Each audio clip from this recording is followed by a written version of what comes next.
ప్రియమైన సహోదరి సహోదరులారా, క్రీస్తు పేరిట మీ అందరికీ నా శుభాభివందనములు.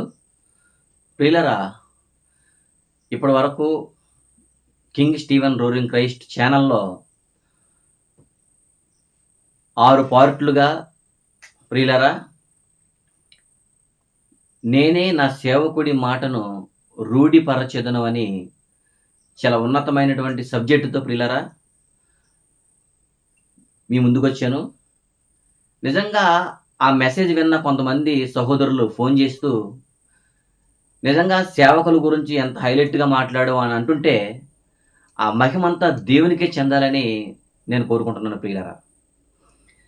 అయితే నిజంగా దేవుడు ఈ భూమి మీద పుట్టించిన ఏకైక ఆయుధం క్రైస్తవుడు.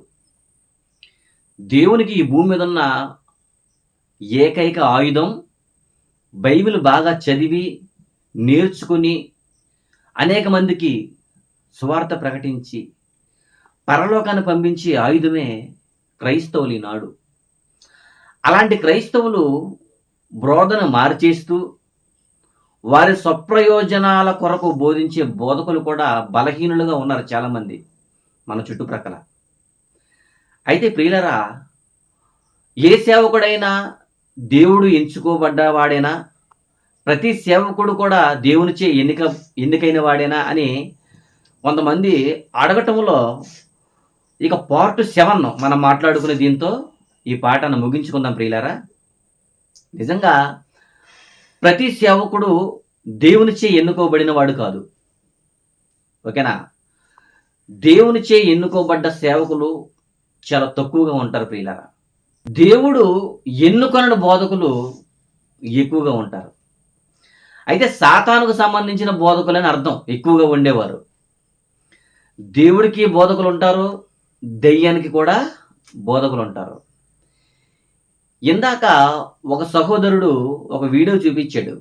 ఏంటంటే ఒక 10 మెంబర్స్ ప్రపంచంలో కోటీశ్వరులైన దైవ సేవకులు ఎవరని కొన్ని వీడియోలు చూపించాడు, కొన్ని క్లిప్పింగ్స్. అందులో 500 కోట్లు ఆస్తున్న దైవ సేవకులు ఒకరైతే, 600 కోట్లు, 700 కోట్లు, 1500 కోట్లు, 2000 కోట్లు, 2500 కోట్లు ఉన్న దైవ సేవకులు కూడా మన ఇండియాలో ఉన్నారు. అయితే వారి డబ్బు మనకు అనవసరం, వారికి ఉన్న ఆస్తుల సంగతి మనకు అనవసరం. అయితే ఇలా కోట్లు కొలది ఉన్న సేవకులందరూ అందరూ దేవునిచే ఎన్నుకోబడిన సేవకులేనా అని ఆలోచిస్తే కాదండి. నిజమైన సేవకుడు డబ్బు విషయంలో తక్కువ ఆలోచిస్తాడు, అసలు డబ్బును పట్టించుకోడు. కానీ దేవుని పేరు చెప్పి ఓకేనా మనుషుల్ని పోజేసుకుని ఆ మనుషులకి ఏయో 4 మాటలు వల్లించి వారి చేత సొమ్ము చేసుకునే దైవ సేవకులు చాలామంది ఉన్నారండి. వెళ్ళారా, మీకు అర్థమైందా? అయితే బైబిల్లో ఒక మాట ఉంది, ఏంటో తెలుసా? దేవునికిని సిరికిని దాసులుగా ఉండనేరరు అని బైబిల్లో ఉంది, ఓకేనా. అన్యాయపు సిరి వలన స్నేహితులను సంపాదించుకొనుడి అని యేసుక్రీస్తు వారు అన్నాడు. ఏంటది? కొంతమంది దేవునికి ఉన్నట్టుగా ఉంటారు, అదే దేవుడి పేరు చెప్పి డబ్బు కూడా కావాలనుకుంటారు, డబ్బులు కూడా సంపాదించుకోవాలనుకుంటారు, వారి ఆస్తిని పెంచుకోవాలనుకుంటారు. అలాంటి సేవకులు కూడా మన మధ్యలో ఉన్నారు ప్రియులారా. మరి మనం వారిని ఎలా గుర్తించాలి, వారిని ఎలా కనిపెట్టాలి అని దేవుడు యేసుక్రీస్తు వారు ఒకనాడు శిష్యులకు చెప్పాడండి. నిజంగా అన్యాయపు సిరి వలన స్నేహితులను సంపాదించుకోమన్నాడు. బైబిల్ ఏముంది? అన్యాయపు సిరి వలన స్నేహితులను మీరు సంపాదించుకోండి అని చెప్పాడు ఆయన. అయితే చాలామంది ఏం చేస్తున్నారు తెలుసా? విశ్వాసుల వలన, స్నేహితుల వలన కావచ్చు, సంఘానికి వచ్చిన విశ్వాసుల వలన కావచ్చు, కొంతమంది కొత్త వాళ్ళు తెలియని ఉంటారు చూసారండి. నిజంగా ఆ తాళిబొట్లు, బంగారు చైన్లు, బంగారు కడియాలు నిజంగా దేవుడు ప్రేరేపబడి దేవుని సేవకు ఇచ్చేస్తున్నారు చాలామంది. అయితే వాళ్ళ ఇష్టం, వాళ్ళ విశ్వాసం. ఇచ్చేవారి సంగతి మనకు అనవసరం, తీసుకునేవారి సంగతి కూడా మనకు అనవసరం. అయితే చాలామంది ఏం చేస్తున్నారంటే అన్యాయపు సిరి, ఈ డబ్బు వలన విశ్వాసులను సంపాదించుకోండి. యేసుక్రీస్తు వారు వెళ్ళేటప్పుడు ఏమన్నాడు? మీరు సమస్త మనుషులను శిష్యులుగా చేయండి అన్నాడు. అదే మనుషుల్ని ఇంకా మరలా ఆలోచిస్తే అన్యాయపు సిరి వలన స్నేహితులను సంపాదించుకోండి అన్నాడు. ఇది మానేశారు చాలామంది. కొత్తగా సంఘానికి వస్తున్న వారిని పట్టుకుంటారు, వారికి ఏ మంచి మాటలు చెప్తారు. ఇదంతా ఇలాగే మేము కట్టామండి ఇదంతా అంటారు. ఆ సిలువ, ఆ చెక్క గుమ్మం, ఆ చెక్క కిటికీ, ఇవన్నీ లక్షల రూపాయలు అని చూపిస్తారు. ఈ సంఘం కట్టడానికి ఎంత పెట్టుబడి అయింది, మేము లేకపోతే ఈ సంఘం లేదంటూ ఉంటారు. ఇలాంటి మాటలు చెప్పి కొత్త వాళ్ళందరినీ ఒక ప్రక్క వేసుకుని వారందరినీ పోజేసుకుని, ఓకేనా, వారు ఎలా ఇచ్చేస్తారో తెలియదు కానీ వారిని ఉమ్మని అడగరండి. కానీ వారి ద్వారా ఏం చేస్తారంటే కొంతమందిని పోజేసుకుని అన్యాయపు సిరిని సంపాదించుకునే వాడు ఉన్నారండి. మీకు అర్థమైన పాయింట్? అంటే బైబిల్కి వ్యతిరేకం నరుడు, భూమి మీద బ్రతికే మనిషి బైబిల్కి వ్యతిరేకం, క్రైస్తవుడు వ్యతిరేకి. అన్యాయపు సిరి వల్ల స్నేహితులను సంపాదించుకోండిరా బాబు అని బైబిల్ చెబుతుంటే మనుషులందరినీ పోగేసుకుని వారికి కట్టడాలు యేసుప్రభు గారు చూపించాడండి. ఇదివరకు యేసుప్రభు యెరూషలేం దేవాలయం ప్రక్కమట వెళుతుంటే శిష్యులు అంటూ ఉంటారండి, ప్రభువా అసలు ఈ కట్టడాలు చూసావా, అసలు ఆ మందిరానికి ఉన్న ఎలివేషన్ చూసావా, అసలు ఈ మందిరం కట్టుబడి చూసావా, 46 సంవత్సరాలు కట్టారంటే అసలు ఈ మందిరం ఎంత వండర్ఫుల్గా ఉంది ప్రభువా, చాలా చూడముచ్చటగా ఉందే అని యేసుప్రభు అంటుంటే ఆయన బ్రేక్ వేసాడు. అక్కడ వాళ్ళ దెబ్బకి ఏం వేసాడు? బ్రేక్ వేసాడు. అక్కడ బాబు పేతురు, యోహాను, ఆంద్రేయ, బర్తలోమే, తోమా, నువ్వు ఈ కట్టడాలు, ఈ రాతి ఇటుకలు నువ్వు చూస్తున్నావే, మరికొద్ది సంవత్సరాలకే ఈ మందిరము రాతి మీద రాయి ఒకటైనను నిలవదయ్యా. ఏంటి ఇలా మాట్లాడేంటి? దారుణమైన విషయం. దేవునిచే ఎన్నుకోబడి, దేవునిచే పలుకబడి, ప్రవక్తల చేత 46 సంవత్సరాలు కట్టిన మందిరాన్ని పడిపోద్దన్నాడేంటి? ఎంత గొప్ప మందిరం, 46 సంవత్సరాలు కట్టారు దీన్ని అని శిష్యులందరూ ఆశ్చర్యపోతున్నారు. కానీ యేసుక్రీస్తు వారు ఏమన్నాడు? రాయి మీద ఒకటి కూడా నిలవదు అబ్బాయి, చూసుకో.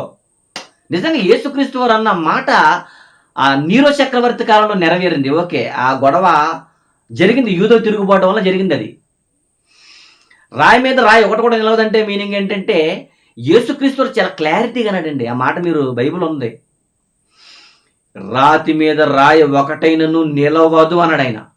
ఏంటి ఇటుక మీద ఇటుక నిలవదా? ఎందుకు? మందిరం పడగొట్టేస్తారు, ఇటుక ఎందుకు నిలవదంటే యూదులు తిరుగుబాటు కాలంలో, నీరో చక్రవర్తి కాలంలో యూదులు తిరుగుబాటు చేస్తున్నప్పుడు పెద్ద ఒక యుద్ధం లాంటిది, సంగ్రామం, పెద్ద కలహం జరిగిందండి. ఆ యుద్ధంలో ఎంతో మంది ఆ మందిరాన్ని కూల్చేశారు యూదులు. ఆ మందిరం కూల్చబడింది నీరో చక్రవర్తి కాలంలో. ఆ మందిరం కూల్చబడిన ఆ తర్వాత కొంతమంది ఏం చేశారంటే, కొంతమంది బలహీనులు, పేదవారు, వీళ్ళందరూ వచ్చేసి గుణపాల పలుగులు, పారలు పట్టుకొచ్చి ఆ రాతికి రాయి మధ్యలో ఉన్నటువంటి బంగారపు పోత ఉంటుంది చూసారా, మనం ఇటుక్కి మనం ఏం వేస్తాం? సిమెంట్ వేసి స్టాబీతో కోరతాం ఇలాగా. కానీ ఆనాడు యెరూషలేము దేవాలయం కట్టడానికి సొలొమోను రాజు గారు బంగారంతో కట్టించాడు దాన్ని. తర్వాత మందిరం కట్టబడినా సరే బంగారంతోనే కట్టారు దాన్ని, ఓకేనా. ఆ గుణపం ఆ మధ్యలో వేసి ఆ 2 ఇటుకలను చీల్చి ఆ బంగారాన్ని ఎత్తుకుపోయారండి యూదులు. చాలామంది యూదులేంటి, అక్కడ ఉన్నటువంటి అన్యులేంటి, మొత్తం అందరూ. అంటే రాతి మీద రాయి ఒకటైనను నిలవదని చెప్పాడా యేసుప్రభు? చెప్పింది కరెక్ట్గా నెరవేరింది చూసారా. మట్టిలో కూలిపోయే మందిరాల గురించి మనకెందుకు డిస్కషన్? ఏమండి, మందిరాలు చూపించి, వాటిలు చూపించి, ఇదంతా మనమే కట్టాం, ఇదంతా మనమే చేసామని చెప్పుకుంటాం, సిగ్గు చేయటండి. అసలు ఈ భూమి మీద మందిరం కూడా వదిలేయండి అని చెప్పాడు అసలు బైబిల్లో. ఏమనుంది? నీ దేహమే దేవాలయం. ఎన్ని దేహాలను కట్టావు అది చెప్పు, అంతేనా? నేను వాడిని కట్టానండి, సూపర్ వండర్ఫుల్ మాట అది. నేను అతను కట్టానండి, అతని జీవితాన్ని బాగు చేశానండి, అతని గుడి నేనే కట్టానండి, నేను వాక్యం చెప్పి కట్టానండి. ఎంత బాగుందండి మాట. ఇటుకల మందిరం కట్టావా? చెక్క మందిరం కట్టావా? ఏంటి టేకు గుమ్మంతో ₹1,00,000 గుమ్మం చేయించావా? టైల్స్ వేయించావా? పాలరాయి వేయించావా? స్టేజ్ మీద తెల్లటి పాలరాయి వేయించి పాలిష్ కొట్టించావా? చాలా బాగుందా స్టేజీ? మళ్ళా రౌండ్ ఫినిషింగ్ వేయించావా టేకు చెక్కతో? ఇవన్నీ ఎవరికి కావాలి చెప్పండి అసలు? నిజమైన దేవాలయం అంటే ఏంటో తెలుసు, అందులో ఎలా బ్రతకాలో తెలుసు, ఓకేనా? అసలు ఎలా కట్టాలో తెలుసు, ఎలా నిర్మించాలో తెలుసు, అసలు సర్వజ్ఞానం నీ ముందు దేవుడు వేసేసాడు కదా! ఇంకా ఈ మందిరాలు గొడవేంటి ప్రతి ఒక్కరికి చెప్పుకుంటున్నావు? ఈ స్లాబ్ మేమే వేసామండి, ఈ ఐరన్ మేమే కట్టామండి. చాలామంది అంటారంటే చర్చి కట్టినప్పుడు కొంతమంది విశ్వాసులు అయ్యగారు వస్తే చాలండి స్థలం రాసిచ్చేస్తారు.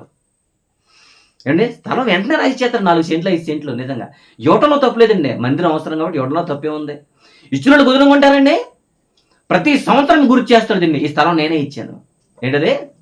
ఈ స్థలం నేనే ఇచ్చాను. అంత అవసరం అది? దేవుడికి ఇచ్చేసావు, పాస్టర్ గారికి ఇవ్వలేదు, సంఘ విశ్వాసులకు ఇవ్వలేదు. ఎవరికి ఇచ్చాం మనం? దేవుడికి ఇచ్చేసాం. సంవత్సరం కొత్త వాళ్ళు వచ్చినప్పుడు అలా చెప్పుకుంటాం. అవసరమా? దరిద్రం. ఎందుకు అలాంటి మాటలు? ప్రియులరా, రాతి మీద రాయి ఒకటైనను నిలవదని చెప్పాడు. యెరూషలేము దేవాలయమే రాతి మీద రాయి నిలవకపోతే నువ్వు కట్టి సిమెంట్ అది గాలికి కూడా కొట్టుకుపోతావు, కనిపించదు, గాలికి కూడా అది ఎగిరిపోద్ది. నిజంగా యేసుక్రీస్తు వారు ఏమన్నాడు తెలుసండి? ఈ దేవాలయమును పడగొట్టి 3 దినాల్లో లేపుతానన్నాడు. ఏ దేవాలయం గురించి చెప్పాడు అనుకుంటారు ఆయన? ఏ దేవాలయం? వాళ్ళు అనుకున్నారు యూదులందరూ, అయ్యి బాబు 46 సంవత్సరాలు కట్టిన మందిరాన్ని యేసుక్రీస్తు వారు పడగొట్టేస్తాడంటండి అని కొంత కక్ష కట్టారు ఆయన మీద. బైబిల్ అర్థం కాదు కదండి యూదులకి. యేసుక్రీస్తు వారు చెప్పింది ఏ దేవాలయం? దేహం అనే దేవాలయాన్ని పడగొట్టేవాడు నేనే, దాన్ని కట్టేవాడు నేనేరా. అది అక్కడ పాయింట్. 3 రోజుల తర్వాత నేను లేస్తాను, నేను చనిపోతాను, ఈ దేవాలయం పడగొట్టేస్తాను, నేనే తిరిగి లేస్తాను. అంటే నేనే కడతాను, తండ్రి ద్వారా నేను కట్టుకుంటాను, తండ్రి నన్ను లేపుతాడు. ఈ దేవాలయం గురించి చెబుతుంటే వీళ్ళకి ఏ దేవాలయం కావాలి? సిమెంటుతోనూ, ఇటుకలతోనూ, కుర్చీలతోనూ, టైల్స్తోనూ. అండి ఇవన్నీ అవసరమండి ఇవన్నీ? ప్రియులరా, నిజంగా ఈనాడు సేవకులు ఏదో ఎక్కడెక్కడో ట్రైనింగ్ అయ్యి కొంతమంది బలవంతులుగా మారి అనేక మంచి మంచి సంగతులు చెప్తున్నారండి, నో ప్రాబ్లం. కానీ కొంతమంది అండి సేవకులు కావచ్చు, పెద్దలు కావచ్చు, వీళ్ళందరూ కూడా ఏదో స్థిరంగా ఉండిపోయే అంత ఆస్తిలాగా ఒక జీవం లేని, కదలిక లేని, ఏమండి ఆ రాతి కట్టడం గురించి అనేక మందికి చెప్పుకోవటం అనేది పెద్ద విషయం కాదండి అసలు. అది నీ క్రిస్టియానిటీ ముందు, మన క్రీస్తు రక్తంలో కడగబడే దాని ముందు రాతి కట్టడం చాలా చిన్నది. అది దాని గురించి చెప్పుకోవసరం లేదు. నిజంగా మనస్ఫూర్తిగా నువ్వు దేవుడికి ఇస్తే నువ్వే ఇచ్చావని దేవుడే తెలుపుతాడు, నువ్వు చెప్పక్కర్లేదు ఆ విషయం అసలు. ప్రియులరా, ఇక సేవకులు, సత్యాన్ని చెప్పవలసిన సేవకులు, మొహమాటము లేని బోధ చేయవలసిన బోధకులు, ఓకేనా, ఖండితముగా గద్దించి ఖండించి వాక్యం చెప్పవలసిన బోధకులు, అన్యాయపు సిరి వలన స్నేహితులను సంపాదించుకోవలసిన బోధకులు, స్నేహితులను, విశ్వాసులను సంపాదించుకుని డబ్బులు సంపాదించుకోవడం అనేది చాలా దారుణం అయిపోయింది ప్రియులారా. మన చుట్టుప్రక్కల మీ ప్రాంతాల్లో కూడా ఉండొచ్చు. అయితే ఇక ఈ పార్ట్ 7లో ముఖ్యమైన ఉద్దేశం ఏంటంటే, బోధకులమైన మనకే మంచి మాట. యాకోబు పత్రిక చూడండి ఒకసారి. యాకోబు రాసిన పత్రిక 3వ అధ్యాయం 1వ వచనం చదవండి ఒకసారి.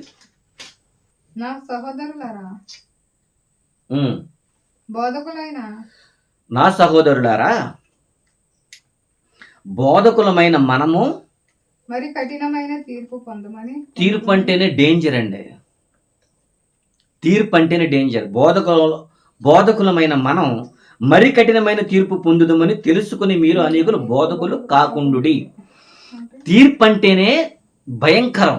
బాబు తీర్పు అంటే ఈరోజు సుప్రీంకోర్టు ఏం తీర్పిస్తుందో, లేదా జిల్లా కోర్టు ఏం తీర్పిస్తుందో, ఏమండి ఇలా కోర్టుల చుట్టూ తిరిగే వాళ్ళు వారి నోటంట వచ్చే తీర్పు గురించి భయపడుతూ కంగారు పడుతూ ఉంటారు.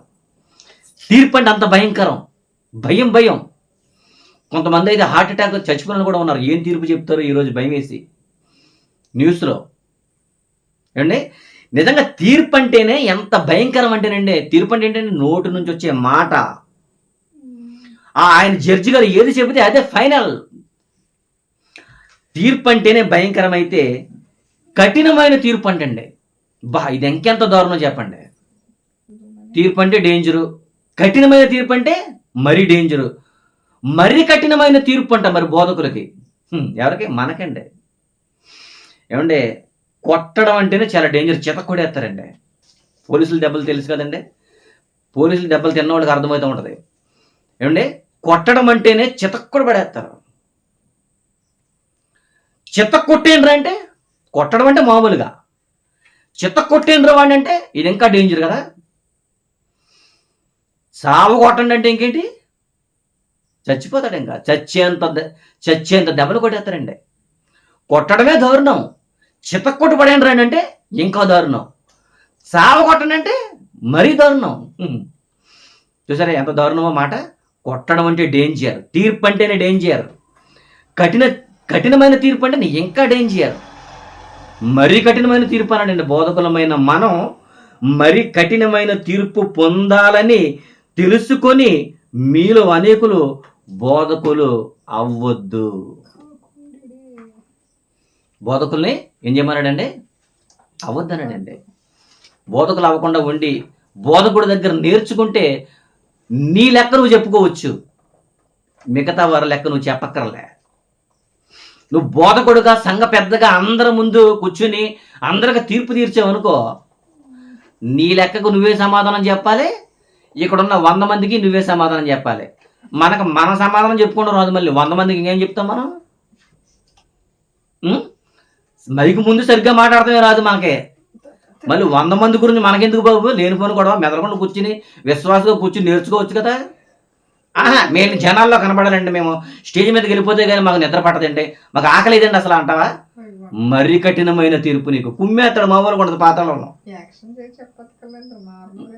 మామూలుగా ఉండదండి. కఠినమైన తీర్పు అంటే అసలు తెలియదు అనుకుంటండి. ధనవంతుడు బాగా కుమ్మేస్తాడు అక్కడ. చాలా మంది అంటూ ఉంటారండి, పాతాళంలో ఏం జరుగుద్ది అన్నయ్య, అసలు పాతాళంలో కాల్తారంటావా, మంటలు అగ్ని ఉంటుందంటావా అని అడుగుతారు చాలామంది తమ్ముళ్ళు నన్ను. నిజంగా అక్కడికి వెళ్ళిన తర్వాత నిజంగా ఆ సిచ్యువేషన్ మనం ఆలోచిస్తేనండి, నాకు మాత్రం అది తెలుసుకుని నాకు మాత్రం నవ్వు వచ్చేద్దండి ముందు. ఎందుకంటే తెలిసినోడికి నవ్వు వస్తుంది, తెలియనోడికి ఏం చేయాలి అర్థం కాదండి. నిజంగా ఓ పక్కన నవ్వు వస్తూ ఉంటుంది, అక్కడ ఏం జరుగుద్దో తెలిస్తే చాలా భయంకరంగా ఉంటుందండి. ఎందుకంటే ఇల్లు నోళ్ళల్లో కుమ్మేస్తారు అక్కడ. పాయింట్ నీకు అర్థం కావట్లే. నవ్వెందుకు వస్తుందంటుంది ఇవిడి. యోబు గ్రంథంలో మాట ఉంటుందండి, పాతాళంలో ప్రవేశించగానే ప్రేతలను రేపుచున్నదనే మాట ఉంటుందండి. నవ్వెందుకు వస్తుందో చెప్తాను చూడండి. పాతాళంలో ఒకడు ప్రవేశించగానే అంట ప్రేతలను రేపుతుంటారంట. అక్కడ ప్రేతలు అంటే ఏంటి? చచ్చిపోయిన వాళ్ళు ఆత్మలు ఉంటాయి చూసారండి. ఈ ఖాళీ నీరసాలు వచ్చి వాళ్ళు కుదురుగా కూర్చుంటారంట మూల. ఇక శ్రమ తప్పదు మనకి, ఎందుకంటే భూలోకంలో తెగరెచ్చిపోయాం మనం. ఎందుకు రెచ్చిపోయారు? భూలోకంలో తెగరెచ్చిపోయాం, బిల్డప్లు ఇచ్చేసాం స్టేషన్ మీద గట్ట. అసలు మామూలుగా బిల్డప్లో లేదు, మనం ఎంత బిల్డప్ ఇచ్చామో అంత బిల్డప్ ఇచ్చేసాం. ఇప్పుడు పాతాళంలో మౌనులై సైలెంట్గా వాగి ఆ మూలలా సెటిల్మెంట్ అయిపోయి కూర్చుని పోతారండి. అలా కూర్చుని పోయిన వాళ్ళకి ఎవరన్నా కొత్తోడు పాతాళంలోకి ఎంటర్ అయిపోయాడు అనుకోండి నరకానికి, రే అడు వచ్చేయాడు లేకంటారా, రే అడు వచ్చేయాడు రా అంటారు. మీకు అర్థమైంది పాయింట్? పాతాళంలో కొత్తోడు ఎవరైనా ఎంటర్ అవగానే అప్పుడు చాలా మంది ఏమంటారంటే, పాతాళానికి ఒకరు వచ్చేస్తున్నాడు, లేకండి చూడండి, నువ్వు కూడా వచ్చేస్తున్నావు పాతాళానికి. ఏం భూలోకంలో ఎంత నటించేసావు భూలోకంలో, అసలు నువ్వు పాతాళానికి వచ్చేసావా అని మొత్తం అందరూ లేపేస్తారు. అసలు ఈ సిచ్యువేషన్ అంతా చూస్తే నిజంగా పాతాళం భయంకరంగా ఉంటుందో పక్క నుంచి జ్ఞానం తెలిసిన వాడికి ఎందుకు వచ్చిన కరం బాబు, మన పాతాళానికి వెళ్ళకూడదు, జాగ్రత్త పడదామని ఉంటుంది. ప్రియులారా, అసలు మనం ఒకరిని మనసు మార్చి వాక్యాన్ని చెప్పి పరలోకానికి పంపించవలసిన మనం ఈ లోకంలో ఉన్న విషయాలకు మనం పడిపోతామా చెప్పండి అసలు? ఏమండి అసలు నిజంగా బైబిల్లో ఏమండి ఒక మంచి మాట, రోమీలకు రాసిన పత్రిక తిండి ఒకసారి 12వ అధ్యాయం, మీ ప్రేమ నిష్కపటమైనది అయి ఉండవలెను, చెడ్డ దాన్ని నసహించుకొని మంచి దానిని హత్తుకుని యుండుడి అని ఉంది అండి. నిజంగా పౌలు గారు ఎంత మంచి మాట అంటేనండి ఇది. అసలు చెడ్డవాణిని అసహించుకొని మంచి దానిని హత్తుకుని ఉండాలి. నిజంగా నువ్వు పరిశుద్ధుడు కావచ్చు, ఎదుటివారు పాపి కావచ్చు, దుర్మార్గుడు కావచ్చు, అనీతిమంతుడు కావచ్చు. కానీ ఎంత అనీతిమంతుడైనా, ఎంత చెడ్డవాడైనా అతనిలో ఏదో ఒక మంచి ఉంటుందండి. ఆ మంచినే మీరు మాట్లాడందని అక్కడ పాయింట్, అక్కడ మీకు అర్థమైందో లేదో. మంచిదాన్ని హత్తుకొని ఏంటంటే చెడ్డవాడిని అసహ్యించుకుని మంచిదానిని మంచిదాన్ని మీరు పట్టుకోవాలని. ఒకనాడు మన డాడీ జయశాలి గారు ఒక మంచి మాట చెప్తూ ఉండేవారండి. అది వరకు ఏంటో తెలుసండి, జయశాలి గారు ఫ్రెండ్ ఒక ఆయన ఉండేవాడండి. ఆయన ఎప్పుడు కూడా ఫుల్గా తాగేసేసి రోడ్డు అంతా తూలుతూ పడిపోతూ వచ్చి ఎన్నోసార్లు నేను నా ఫ్రెండ్కి, ఆ జయశాలి గారికి కంట కనపడకూడదు, ఆయన కంట పడకూడదు, నా ఫ్రెండ్ కంట పడకూడదు అని వస్తూ ఉండేవాడంట. అలాగ అనుకుంటూనే ఎన్నోసార్లు డాడీ కంటపడేవాడంట. అప్పుడు డాడీ గారు ఒక మాట అనేవాడండి. ఏమనేవాడంటే, ఆయన అనుకుంటాడు, డాడీ గారు ఇప్పుడు మంచి కాసు పీకుతాడేమో పీడి సుందరరావు గారు, నాకు అసలు నిజంగా దొరికిపోయినాను అని అనుకునేవాడు అంటండి. కానీ డాడీ గారు అతను తాగే విషయం కానీ, ఇలా రోడ్డు మీద పడిపోతున్నాడే ఈ విషయం కానీ, ఇలాగ మందుకి డబ్బులు అప్పు చేయడం ఆ విషయం కానీ అసలు ఎప్పుడు మాట్లాడేవాడు కాదంటండి మన డాడీ గారు. కానీ ఏం మాట్లాడేవాడు తెలుసా, నిజంగా అతనితో ఇలా భుజమే చెయ్యేసి, ఎరా ఫ్రెండ్ కదండి నాన్న, నిజంగా నువ్వు ప్రార్థన చేస్తే ఎంత బాగా చేస్తావో తెలుసా, చాలా బాగుంటుంది నువ్వు ప్రార్థన చేస్తే, ఓసారి వినాలని ఉంది అసలు, ఎంత బాగా చేస్తావో నువ్వు ప్రార్థన అనేసి వెళ్ళిపోయాడు అంటే. నిజంగా ఏంటి డాడీ గారు అసలు నా ఫ్రెండ్ ఎలాగన్నాడు ఏంటి అని ఇతను ఆశ్చర్యపోయేవాడు అంట. తాగుడి విషయం ఎత్తలేదు, నేను అప్పు చేసి తాగిన విషయం ఎత్తలేదు, ఇలా రోడ్డు మీద పడిపోయే విషయాలు ఏవి చెప్పడేంటి, నేను చేసిన ఆ ప్రార్థనే బాగుందంటాడు ఎప్పుడు చూసినా అని అసలు ఎన్నిసార్లు కనిపించినా జయశాలి గారు అలాగే అనేవాడు అంటండి. నిజంగా ఆ ఒక్క మాటకండి నిజంగా అతను తాగుడు మానేసేసి అక్కయ్య పొలం చర్చకొచ్చేయడంటండి. నిజంగా ఎంత మంచి మాట అంటేనండి, వండర్ఫుల్ అండి. డాడీ గారిలో మనం నేర్చుకోవాల్సిన వండర్ఫుల్ మాట అండి అది. అది మనం కూడా అంతేనండి. నిజంగా నీకు నచ్చినట్టు చేయట్లేదు అనుకో, సంఘంలో ఎవరన్నా నచ్చే పని ఏదో ఒకటి, దేవుడికి ఇష్టమైన పని ఏదో ఒకటి చేస్తున్నాడు కదా, మంచి తీసుకోవచ్చు కదా నువ్వు. ఓకే, నీకు నచ్చిన పని చేయట్లే, దేవుడికి ఇష్టమైన పని ఏదో చేస్తూ ఉంటాడు అతను. నీ కంటికి కనిపించకపోవచ్చు, నీ చెవులకు వినబడకపోవచ్చు, ఆ మంచి విషయం నీకు తెలుసు, నీకు అందరూ తెలిసిందే. తెలిసినా సరే ఏమంటారు తెలుసండి, అసలు పనే చేయడండి, వాక్యం పిచ్చోడండి, పాటలు పిచ్చోడండి ఏమండి, లేకపోతే జనాల్లో కనబడాలని యూట్యూబ్లో మాట్లాడతాడండి, ఎవరైనా ప్రసంగం ఎత్తారో వెళ్ళిపోదామని చూస్తాడండి. నేను ఎప్పుడైనా సరే ఈ మాటలు వింటండి ఎంత దరిద్రంగా ఉంటాయంటే సంఘంలో నిజంగా ఈ మాటలు విన్నప్పుడు ఇలా క్రైస్తవులేనా అనిపిస్తూ ఉంటుందండి మనకి. నేను ఎప్పుడు కూడా ప్రతి మనిషి గురించి ఒకటే మైనస్ మాట్లాడాను అనుకోండి, అతనిలో ఉన్న మంచి గుణాలు ఎక్కువ చెప్తానండి. మీరు నమ్మొచ్చు నమ్మకపోండి, అసలు ఇవన్నీ ఎవరో తెలుస్తాయంటే నాతో దగ్గరగా ఉండి స్నేహం చేసేవాడి గురించి తెలుస్తాయి. నిజంగా నాతో ఎవరైనా మాట్లాడినప్పుడు అండి, ఎవరి గురించి అయినా ఆటోమేటిక్గా మాట్లాడుకుంటాం కదా, ఆ సందర్భం వచ్చినప్పుడు నేను పలానా వ్యక్తి గురించి మాట్లాడాను అనుకోండి, పలానోడిది మిగతాదంతా బాగానే చేస్తాడు కానీ ఆ ఒక్క విషయంలోనే అతను మిస్టేక్ చేస్తాడు, మిగతా నెంబర్ 1 అంటూ ఉంటాను నేను. అంటే ఎక్కువగా మంచి పనులు చేస్తాడు కానీ ఆ ఒక్క విషయమే వెరీ డేంజర్ అతను అంటూ ఉంటాను నేను. అది మీకు అర్థం కాదు చెప్తే, నాతో స్నేహం చేసే వాళ్ళకి, స్టీవెన్సన్తో కలిసి ఉండే వాళ్ళకి అర్థమైంది ఈ విషయం.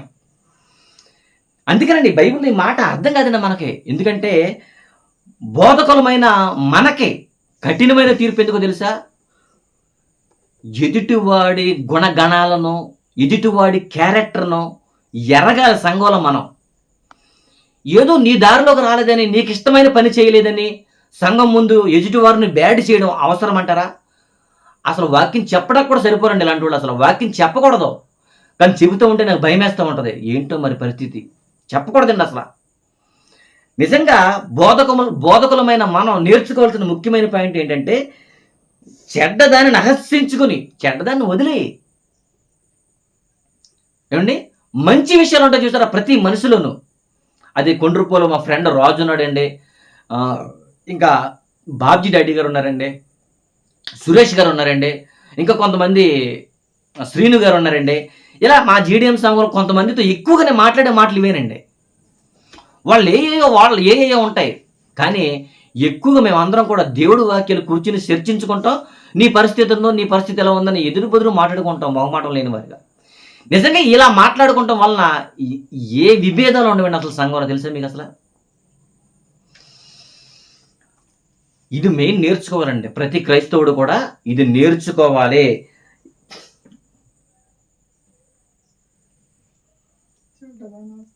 ఏమండి, సహోదర ప్రేమ విషయంలో ఒకని యందు ఒకడు,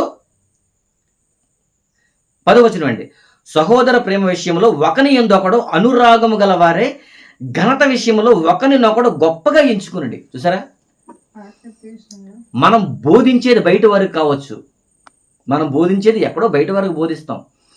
అసలు మన విశ్వాసులకి ఇది లేకపోతే, ఈ బోధన విధానం మనకు మనం గొప్పగా ఎంచుకోనకపోతే, మనం చేసే ఏదైనా సరే వేస్టే. ఏదైనా సరే వేస్ట్. అది సువార్త అవ్వచ్చు, మీటింగ్ అవ్వచ్చు, ఎదుటి వరకు దానగుణం అవ్వచ్చు, అన్నదానం అవ్వచ్చు, వస్త్రదానం అవ్వచ్చు, పండ్ల దానం అవ్వచ్చు, ఏది చేసినా వేస్ట్ ఇక్కడ. ఎందుకంటే సహోదర ప్రేమ ఉంటేనండి నిజంగా కొంతమంది దైవ సేవకులండి నేను చూస్తానండి. నేను ఒక్కోసారి కొన్ని సంఘాలకు వాక్యం చెప్పడానికి వెళ్ళినప్పుడు వాళ్ళంట ఒక్కొక్కసారి టీం మీటింగ్లు పెట్టుకుంటారండి, సేవకుల మీటింగ్ పెట్టుకుంటారు. ఆ మీటింగ్లు పెట్టుకున్నప్పుడు సేవకులందరూ కలిసి అంటండి, ఈ నెల అంతా సరే ఆరాధన ఎలా జరిగింది, ఈ 4 వారాలు ఆరాధన ఎలా జరిగింది, ఎవరు ఏ ప్రసంగికులు రప్పించాం, వాళ్ళు ఎలా చెప్పారు, అసలు సంఘంలో విశ్వాసులు ఎలా ఉంటున్నారని కొంతమంది సేవకుల మీటింగ్లో మాట్లాడుకుంటూ నేను విన్నానండి.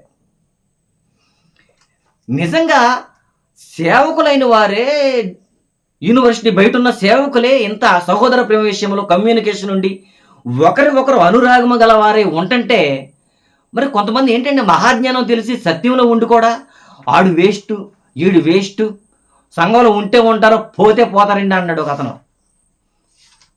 నీ ఇంట్లో ఉంటే ఉంటాడు, పోతే పోతారని చెప్పు. సంఘం ఇది, సంఘంలో అలా అనొచ్చు అసలు?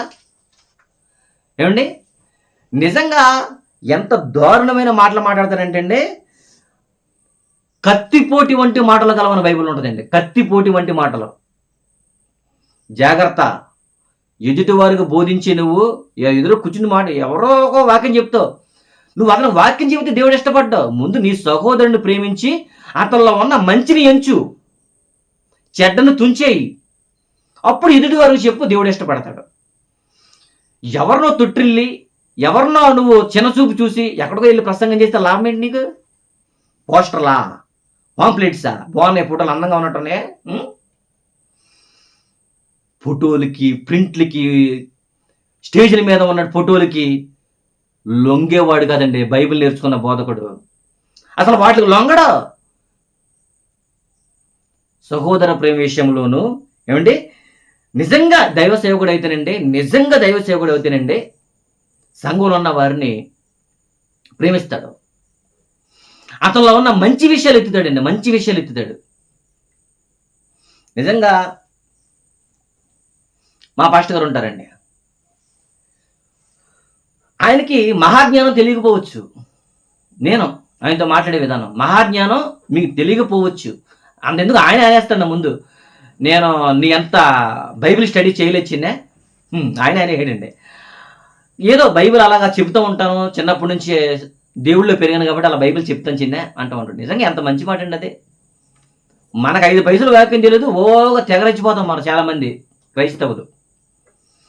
లేదండి పాస్టర్ గారు మీరు బాగా చెప్తారు, అసలు మీరు చెప్పే మాట కంటే మీరు చూపించే ప్రేమ చాలా గొప్పదంటానండి. అక్కడ నేను నచ్చుతాను ఆయనకి అసలు. ఏమండి, నిజంగా బోధకులు ఈరోజు మాటలు చెబితే మారే విశ్వాసుల సంఘంలో లేరండి. బోధకులు మాట చెప్పగా మారే విశ్వాసులు సంఘంలో లేరు, తెలుసా? మాట చెప్తే మారిపోతారా? మీటింగ్ పెడితే మారిపోతారా? సువార్త కార్యక్రమం చేస్తే మారిపోతారా? 1000 రూపాయలు మీటింగ్ పెడితే మారిపోతారా? సువార్త ప్రకటించబడద్దు అంతే. రాజ్య సువార్త అనేది ప్రకటించబడద్ది. ఎవరిని మార్చేసాం మనం చెప్పండి ఒకసారి? ఎవరిని మార్చేసాం? ఈరోజు మాట చెప్పగా విని మారేవాడు ఎవ్వరూ లేరు. బైబిలే చెప్పింది, ఇది మీకు తెలుసా? విని మారే అతను ఎవ్వరూ లేరండి అసలు. చెప్పండి, విని మార్చానని నేను ఎవరైనా చెప్పగలరు ఇప్పుడు? అసలు బైబిలే చెప్పలేదు, నువ్వేం చెప్తావు? మరి ఎలా మార్చాలి స్టీవెన్ గారు? బోధకులమైన మనం అసలు ఒక వ్యక్తిని ఎలా మార్చాలి అని అడిగితే బైబిల్ని చూడండి ఒకసారి. మంచి మాట, మీరు షాక్ అయిపోతారండి. ఇప్పుడు నిజంగా వండర్ఫుల్ మాట అండి. కొరింథీయులకు రాసిన పత్రిక 4వ అధ్యాయం, 1 కొరింథీయులకు రాసిన పత్రిక 4వ అధ్యాయం 17వ వచనం. నిజంగా బోధకులమైన మనము, బైబిల్ స్టూడెంట్లమైన మనము, మన డాడీ గారు మన చెప్పిన విధానం ఇది. బోధకుడు బోధించే విధం ఇదే అని పెట్టాను టైటిల్. ఏంటిది? బోధకుడు బోధించే విధం ఇది. ఇప్పుడు చూడండి, షాక్ అయిపోతారు. ఆ మాట చూడగానే గుండె బరువెక్కిపోద్దండి. అయ్యి బాబోయ్, బోధకుడు అంటే ఇదా అని మీరు ఆశ్చర్యపోతారు ఆ మాట చూడగానే. చదవండి ఒకసారి. 1 కొరింథీయులకు రాసిన పత్రిక 4:17. ఇందు నిమిత్తము ప్రభునందు నాకు ప్రియుడును నమ్మకమైన నా కుమారుడు నగు తిమోతిని మీ వద్దకు పంపి ఉన్నాను. ఆల్రెడీ పంపేశాను. అతడు క్రీస్తునందు నేను నడుచుకునే విధము, చూసారా? క్రీస్తునందు నేను నడుచుకునే విధమును అనగా ప్రతి స్థలములోను ప్రతి సంఘములోను నేను బోధించు విధమును మీకు జ్ఞాపకము చేయును. తిమోతిని పంపాను బాబు ఒక సంఘానికి. అతడు నేను సంఘంలో ఏదైతే చెబుతున్నానో, ప్రకటనలు కావచ్చు, మాటలు కావచ్చు, పాటలు కావచ్చు, బోధ కావచ్చు, ఏదైనా కావచ్చు, మన సంఘంలో, క్రిస్టియన్ సంఘంలో, దేవుని సంఘంలో ఏదైనా కావచ్చు. కానీ నువ్వు ప్రతి స్థలం ముందు ఎక్కడైనా సరే నేను బోధించే విధం ఏంటో తెలుసా? నోటి మాటతో కాదు బోధకులారా, నోటి మాటతో కాదయ్యా. ఇక్కడ నేను బోధించే విధము మీకు చెప్తాడు అతను. ఎవరతను? ఎవరమ్మా అతను? తిమోతి. నేను సంఘంలో బోధించే విధం ఏంటో మీకు చెప్తాడు తిమోతి. పంపని అతనికి. చూడండి ఒకసారి అతని బోధ వినండి. తిమోతి బోధ ఎలా ఉందో తెలుసా? నా బోధ పౌలుగా, సౌలు గారి గురించి చెప్పుకున్నాం కదా ఇంతకుముందు. పార్ట్ 6లో సౌలు గారికి జ్ఞానోదయం అయింది. అననీయ తీసుకెళ్ళాడు, వాక్యం చెప్పాడు, బాప్తిసం ఇచ్చాడు. సౌలు కాస్త పౌలుగా మారాడు. పౌలుగా మారిన తర్వాత షాక్ అయిపోయిందండి క్రైస్తవ సంఘం అన్నాడు. షాక్ అయిపోయింది దెబ్బకే. నిజంగా మంచిగా మారినా సరే ఆ పౌలు గారిని చూసి ఏమనుకున్నారు? బాబోయ్, ఒక హంతకుడు వస్తున్నాడు, మనల్ని కొడతాడేమో, మనల్ని చంపుతాడేమో అని సంఘం బెదిరిపోయింది అతను చూసి. నిజంగా ఎవరు ఎన్ని అనుకున్నా సరే నిజంగా మారిపోయాడంటే పౌలుగా అతను పడిన కష్టాలు అపోస్తలుల్లో నెంబర్ 1 ఆయనేనండి. అసలు అతను పడిన కష్టాలు మామూలు నోటితో వివరించలేమండి. 14 పత్రికలు రాశాడండి ఆయన. ఆయనే చెబుతున్నాడండి ఈ మాట. ఆయనే సౌలుగా స్టెఫను చెప్తే వినలే, పేతురు చెప్తే వినలే, యోహాను గారు చెప్తే వినలే, ఆంద్రేయ, బర్తలోమి, తోమా వీళ్ళందరూ చెప్పగా విన్న బోధకుడు 3 రోజులు కళ్ళు కనబడకుండా చేశాడు దేవుణ్ణి. మనుషులు చెప్పగా, బోధకులు చెప్పగా నువ్వు వినలేదు కదా. దేవుడే చెబితే ఏమైపోయింది? 3 రోజులు బాధపడ్డాం అనవసరంగా, కళ్ళు లేకుండా పోయినాయి. మరలా దేవుడు అతనికి కొంచెం ఆయుష్ ఇచ్చి అననీయాన్ని తీసుకొచ్చి వాక్యం చెప్పించి బాప్తిసం ఇచ్చి బోధకుడుగా తయారు చేస్తే క్రీస్తుని ఎరిగాడు, క్రీస్తుని తెలుసుకున్నాడు. ఆ తర్వాత ఆయన నిర్ణయించుకున్న నిర్ణయం ఏంటో తెలుసా? ఫిలిప్పీ 1:21లో బ్రతుకుట క్రీస్తే, చావైతే లాభంరా. భూమి మీద బ్రతుకున్న క్రీస్తు కొరకే బతుకుతాను, చచ్చినా సరే క్రీస్తు దగ్గరికి పోతాను. అదేంటే బోధకుడు విధం, బోధకుడు బోధించే విధం అలాంటిది. అలాంటి బోధకుడు తిమోతిని పంపి ఒకసారి చెప్పు, నేను బోధించే విధం ఎలా ఉండదు తిప్పు సార్ అతనికి. ఆ సంఘంలో చెప్పు, నేను బోధించే విధమే నేను నడుచుకునే విధమయ్యా. నేను నడుచుకుంటేనే బోధిస్తాను, నడుచుకొనకపోతే నా బోధ వేస్ట్. అది అక్కడ పాయింట్. మీకు అర్థమైందా? ఇప్పుడు చేయవలసిన బోధకుడు, సేవకుడు ఈ విధంగా ఉంటేనే మన సంఘాలు బాగుపడతాయి. ఈ విధంగా లేకపోతే మన సంఘం, ఏ సంఘమైనా సరే, మన సంఘం అని కానీ మాట్లాడితే నేనుండే సంఘం అనుకోవద్దు. ఎవరి సంఘమైనా సరే నువ్వు నడుచుకునే విధం, నువ్వు చెప్పే విధం నీ నడకలో లేకపోతే ఎన్ని చేస్తే లాభం ఏంటి అసలు? పోతాయి, మొత్తం నరకానికి పోతాయి. నడుచుకుంటేనే ప్రసంగం చేయాలి, లేకపోతే మానిపడేయి. అందుకే ఇదంతా ఎరిగినటువంటి యాకోబు గారు, ఎవరండి ఆయన? యాకోబు గారు యేసుక్రీస్తు వారు తమ్ముడండి, స్వయంగా తమ్ముడు. మరియకి యేసుక్రీస్తు వారు తర్వాత పుట్టినవాడండి ఆయన.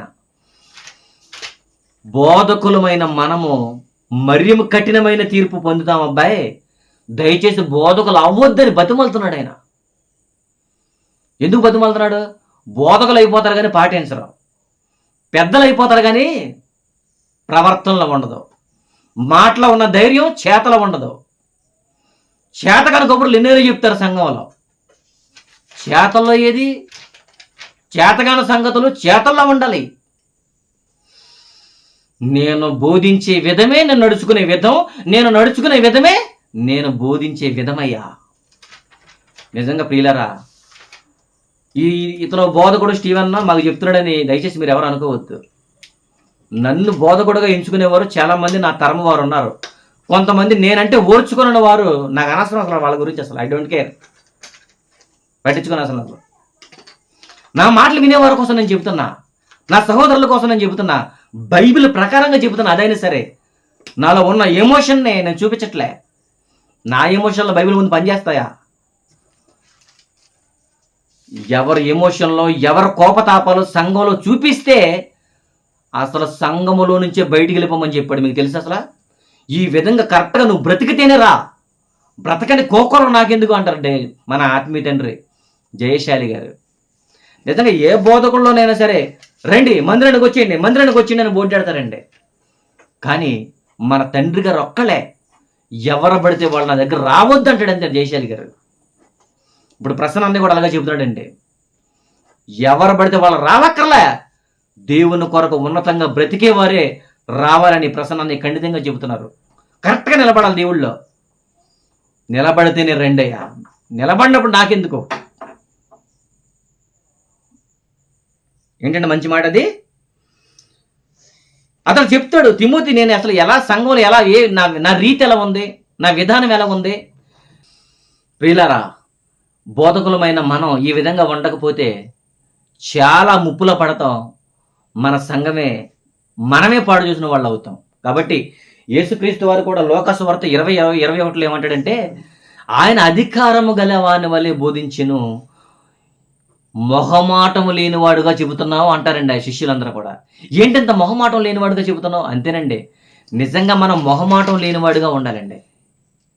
ఏమండి, సంఘములో వాక్యాన్ని గురించి మనం వాక్యాన్ని పట్టుకోరండి. ఇప్పుడు వాక్యాన్ని పట్టుకోవాలి. నువ్వు దేని గురించి వచ్చావు సంఘంలోకి? వాక్యాన్ని నమ్మి వాక్యం ద్వారా సంఘంలోకి వచ్చాం. చాలా మంది కొద్ది సంవత్సరాలు అయిన తర్వాత వాక్యాన్ని విడిచిపెట్టేస్తారు. ఎవరైనా సంఘంలో ఉన్నతంగా కనబడితే ఆయనకు నమస్కారం, వందనాలు, సంత వీధుల్లో నమస్కారాలు పెట్టినప్పుడు సద్దుకైలు పరిసైలాగా దండాలు, చేతి హ్యాండ్ ఇస్తాం, ఇలాంటి బిల్డప్లు ఇచ్చేస్తారు చాలామంది. మొహమాటం లేనివాడుగా బోధించండి అయ్యా అని బైబిల్ చెబుతుంటే, అధికారం లేనివాడుగా ఉండండి అయ్యా, అధికారం గలవానిగా వాక్యం విషయంలో ఉండండి అయ్యా అని బైబిల్ చెబుతుంటే, ఎవరి దగ్గరకు వెళ్ళి నువ్వు వాళ్ళు చెప్పిన విషయాలు చెప్తావేంటి, వాళ్ళని నమ్ముతావేంటి? వాక్యం కొరకు వచ్చాం కదా మనం. ప్రియులారా, బోధకులమైన మనం కఠినమైన తీర్పు పొందకూడదు. కాబట్టి మనం ఎవరినైనా సరే మాట్లాడినప్పుడు ఏమండి, చాలామంది అతను ఎంత చెడ్డవాడైనా సరే, నరహంతకుడైనా సరే, ఏదో ఒక్క నడిమూల ఏదో ఒక్క మంచి ఉంటుంది. ఆ మంచిని బయటకు లాగండి. ఆ మంచిని బయటకు లాగి మనం వారికి చెబితే, ఓహో నాలో ఈ పాయింట్ కూడా ఉందా, నాలో ఈ పాయింట్ కూడా ఉందా అని షాక్ అయిపోతారండి. నిజంగా నేను చాలా ఎక్కువగా నా సహోదరులతో ఇదే చెప్తానండి. పనిలో కూడా ఏం చెప్తానంటే, మందు తాగే సహోదరులు నాకు కనిపించినప్పుడు నేను ఒకటే మాట అంటానండి, ఏదో డాడీ గారు చెప్పారు కదా నేను అంటలే. వెంకన్న అనే ఒక సహోదరుడు ఉంటాడు మనకి. స్టీవెన్ నేను ఫుల్గా తాగేస్తున్నాను రా, అసలు దీనికి విరుగుడు ఏంటి అంటూ ఉంటాడు నాతో. మానే అనుకుంటున్నాను కానీ మానబుద్ధి ఇట్లేదు అంటాడు. అప్పుడు నేను ఒక మాట చెప్పనండి, ఏమన్నా తెలుసా, ఎంకన్నా నువ్వు ఇంత టైల్స్ పని ఇంత బాగా చేస్తావు, వండర్ఫుల్ వర్క్ నీలో ఉంది, అసలు నువ్వు నీ విధానం చాలా కరెక్ట్, ఎదుటివాడికి పెడతావు, నువ్వు సాయంత్రం వరకు కష్టపడతావు, 1000 రూపాయలు జీతం తీసుకుంటావు. ఇంత కరెక్ట్గా ఉన్న నువ్వు ఆఫ్టర్ ఆల్ ఆ రంగు నీళ్లు ఏ పాటివో చెప్పు నీ ముందు. అసలు నువ్వు చేసే పని, నీకున్న టాలెంట్ ముందు ఆ రంగు నీళ్లు ఏ పాటివో చెప్పు అని అన్నానండి ఒకసారి. దెబ్బకు షాక్ ఇవ్వడండి. నిజంగా నీ మాటలుగా మానేయాలనిపించేస్తుంది స్టీవెన్. అసలు ఎంత బాగా చెప్పావు. నిజంగా నిజంగా తాగుపోతాడే, కానీ ఆ మాట చెప్పిన తర్వాత నిజంగా మనోడు ఆలోచించడం మొదలుపెట్టాడు. అలాగనే అతను మారిపోయాడని నేను చెప్తలే, ఏమో నేను మంచి మాట వేశాను, అతను ఎప్పుడు ఫలిస్తుందో ఎవరో తెలుసండి. అలాగే మన చుట్టుప్రక్కల ఉన్న వాళ్ళు ఎవరి గురించి బ్యాడ్ చేయకుండా అతనిలో ఉన్న చెడును కూలద్రొక్కి రోమపత్రికలు చెప్పినట్టుగా మంచిని మాత్రం మనం తీసుకుంటే సువార్త ప్రకటన కంటే వండర్ఫుల్ మాట ఇది. ఎవరెవరినో కొత్తోళ్ళ గురించి మనం ఎదురు చూస్తాం, అసలు పాతోళ్ళు మనం ధిక్కరిస్తాం. మనం పాతోళ్ళు ప్రేమించాలి, మనం కొత్తోళ్ళ సంగతి మాకెందుకు ఏండి? యేసుక్రీస్తు వారు చేయలేక ఆ పని, యేసుక్రీస్తు వారు నడవలేక విధానాన్ని ఎంతో అనుజనుల మధ్యలోకి వెళ్ళొచ్చు, సమరయుల దగ్గరికి వెళ్ళొచ్చు, ఎంతమంది దగ్గరికి వెళ్ళి వాళ్ళందరితో మాట్లాడవచ్చు. కానీ ఏమన్నాడు ఆయన? నేను ముందుగా నా సంతానమైన ఏమండి ఇశ్రాయేలీయుల గొర్రెల దగ్గరకే మీరు పొండని చెప్తాడు శిష్యులకి. అన్యజనుల ఏ పట్టణంలోనూ మీరు ప్రవేశింపకూడదు కానీ, సమరయుల ఏ పట్టణంలోనూ మీరు ప్రవేశింపకూడదు కానీ, మన గొర్రెలు, మన సంఘం ఇశ్రాయేలు జాతి వద్దకే మీరు ప్రవేశించుడి. పాత వాళ్ళే మనం గుర్తించాలి, ఎంకరేజ్మెంట్ చేయాలి, అతను ఉన్న టాలెంట్ని 10 మందికి చెప్పాలి. అప్పుడు నువ్వు దేవుళ్ళు ఎదిగినట్టు, నువ్వు బోధకుడుగా ఒక పెద్దగా నువ్వు సంపాదించుకున్నాడు దేవుడి విషయంలో. వీళ్ళ దగ్గర నుంచి ఎవరినో కొత్తల్ని ఎంకరేజ్మెంట్ అలా చెయ్యొద్దని చెప్తలే, చెయ్యొద్దని నేను చెప్పటంలే. అందరిని ఎప్పుడైతే సమానంగా చూస్తావో నువ్వు క్రీస్తు లక్షణం నీలో ఉన్నట్టు. వాడు వేరు, అతని క్యాస్ట్ వేరు, అతని వేరు, అతని రేంజ్ వేరు, మా రేంజ్ వేరు, మాకు నెలకు లక్షల రూపాయలు వస్తున్నాయి, దేవుడికి రూపాయి కూడా ఇవ్వడం. ఈ డైలాగులు మానేసి జాగ్రత్తగా అతనిలో ఉన్న మంచి, ఏదో మంచి చేసి ఉంటాడు కదా ఆ స్త్రీ, ఏదో ఒక మంచి చేసి ఉంటుంది కదా.